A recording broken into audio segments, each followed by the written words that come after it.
Hello friends, क्या आप पानी के बिना अपना एक दिन गुजार सकते हैं?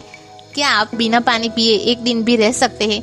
आपका जवाब होगा नहीं, because water is our life. Without water we can't even imagine our life. Friends, आज हम बात करने वाले हैं फ्यूचर ऑफ वाटर के बारे में। जैसे कि आप सब जानते ही होंगे कि हर रोज न्यूज में पानी से जुड़ी कई खबरों में ये दिखाया जाता है कि बहुत सारे ऐसे क्षेत्र है जहाँ पीने लायक शुद्ध पानी तक पर्याप्त मात्रा में उपलब्ध नहीं। कई जगह तो पानी के लिए क्राइसिस भी हो रहे हैं और ये क्राइसिस इंटरनेशनल लेवल पे होने की संभावनाएं भी बहुत ज्यादा है।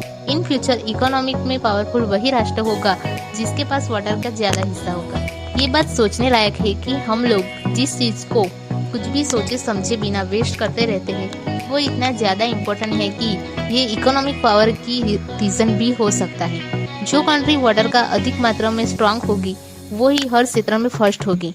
आप सब अक्सर ये सोचते होंगे कि पृथ्वी के 3 भाग में वाटर है और 1 भाग में सॉइल, फिर तो हमें पानी के लिए कोई प्रॉब्लम्स होनी ही नहीं चाहिए। और जो दिखता है वो असल में उतना सच नहीं है। पानी की इतनी ज़्यादा मात्रा होने पर भी उनमें से 97% ओशियन में है जो यूज़ करने लायक है ही नहीं। हमें ये लगता है कि पानी के इतने बड़े समुद्र है, नदी है और भी कई सारे स्रोत हैं, फिर भी ऐसा क्यों?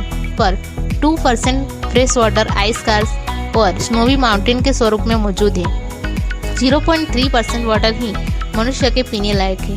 पृथ्वी के कई सारे क्षेत्र में लोग गंदा पानी पीने को मजबूर है। जिन क्षेत्र में कोई नदी, तालाब या समुद्र जैसे वाटर के कोई स्रोत नहीं है वहाँ भूजल का ज्यादा उपयोग किया जाता है। उनमें से रोजमर्रा की जरूरतों के लिए पानी लिया जाता है। पर कुछ क्षेत्र ऐसे हैं जहाँ भूजल का ओवर यूज हो रहा है। इंडिया में राजस्थान, पंजाब में भूजल का इतना ज्यादा यूज हो रहा है कि उसका स्तर काफी हद तक कम होता जा रहा है। हम लोग सिर्फ वर्तमान का ही सोचते हैं और वाटर को लेकर कोई इतना सीरियस हो ही नहीं रहा है।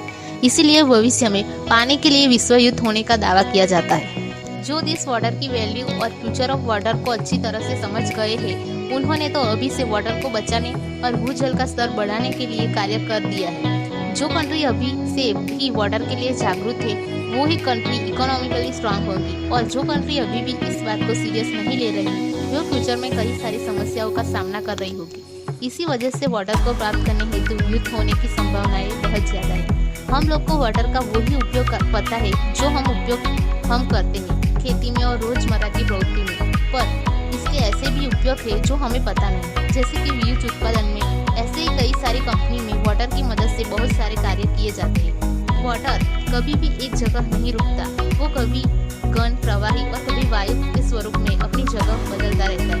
इसके लिए थैंक्स टू जल चक्र जो समुद्र के वाटर को भाप और उसमें से बादल और फिर वो बादल ठंडा होने के बाद फिर से पृथ्वी पे बारिश के रूप में आता है। फ्यूचर ऑफ वाटर के बारे में कई समय से हमने इस स्रोत की मदद से ये मालूम होगा, but we were ignore it.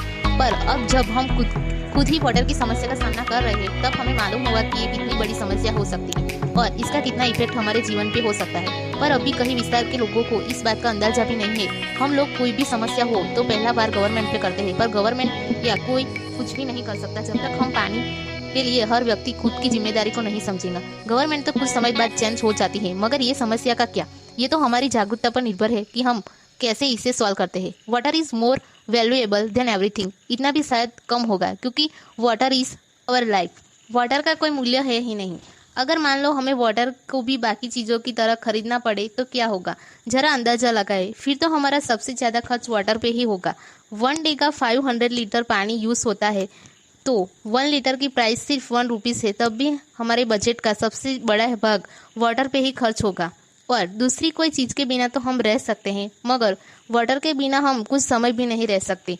हम सबको लगता है कि सोना, पेट्रोल की प्राइस ज़्यादा है, मगर इन फ्यूचर वाटर की प्राइस बहुत ज़्यादा हो सकती है जो कि हमारे बजट में सबसे ज़्यादा होगी।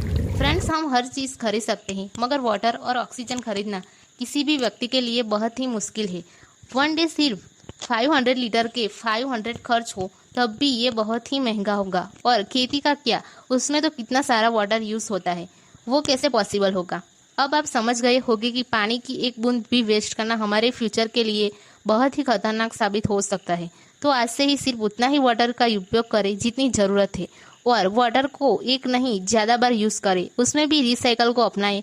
घर में उपयोग किए गए वाटर का यूज़ बागबानी में करें। हमारी वीडियो ने फ्यूचर ऑफ वाटर के प्रति थोड़ी सी भी अच्छी और उपयोगी जानकारी मिली हो आपको तो लाइक, शेयर एंड सब्सक्राइब करें और रोज ऐसी ही वीडियो देखने के लिए जल्दी से हमारी चैनल को सब्सक्राइब करें।